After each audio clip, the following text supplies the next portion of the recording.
আসসালামু আলাইকুম। আশা করি আল্লাহর রহমতে সবাই ভালো আছেন। এই চ্যানেলটিতে নিয়মিত ইসলামিক ভিডিও আপলোড করা হয়। এরকম ভিডিও পেতে চ্যানেলটিকে সাবস্ক্রাইব করুন। আজকের ভিডিওতে আমরা জাহান্নামের বিস্তারিত বর্ণনা সম্পর্কে জানব।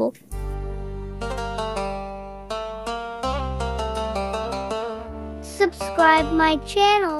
হযরত জিবরাইল আলাইহিস সালাম থেকে বর্ণিত হয়েছে যে জাহান্নাম এত গভীর হবে যে এর মুখে একটি পাথর ফেলে দিলে তা জাহান্নামের নিচে পৌঁছাতে 70 বছর সময় লাগবে। বিচারের দিন 70,000 শিকল দ্বারা টেনে আনা হবে জাহান্নাম, যার প্রতিটা শিকল বহন করবে 70,000 ফেরেশতা। জাহান্নামে চাঁদ এবং সূর্যকে নিক্ষেপ করা হবে আর তা জাহান্নামের অবলীলায় হারিয়ে যাবে। জাহান্নামীদের শরীরের চামড়া 126 ফুট পুরু করা হবে যাতে তাদের আযাব অত্যন্ত ভয়াবহ হয়। তাদের শরীরে থাকবে তিল, যা একটি পাহাড়ের সমান হবে। প্রতিটা দিন জাহান্নামের আযাব বাড়তে থাকবে। জাহান্নামের খাদ্য হবে কাঁটাযুক্ত ফল, পানীয় হবে ফুটন্ত পানি, রক্তের মিশ্রণ এবং উত্তপ্ত তেল। এ সময় জাহান্নামবাসীদের এত তৃষ্ণা পাবে যে তারা এই পানীয়ই পান করবে। জাহান্নামের এই কঠোর আযাব অনন্তকাল চলতে থাকবে। জাহান্নামীরা এক সময় জাহান্নামের দেওয়াল পার হয়ে চলে যাওয়ার চেষ্টা করবে। তখন তাদের লোহার হাতুড়ি দিয়ে আঘাত করে পুনরায় জাহান্নামে নিক্ষেপ করা হবে। পবিত্র আল কোরআনে বলা হয়েছে জাহান্নামীদের জন্য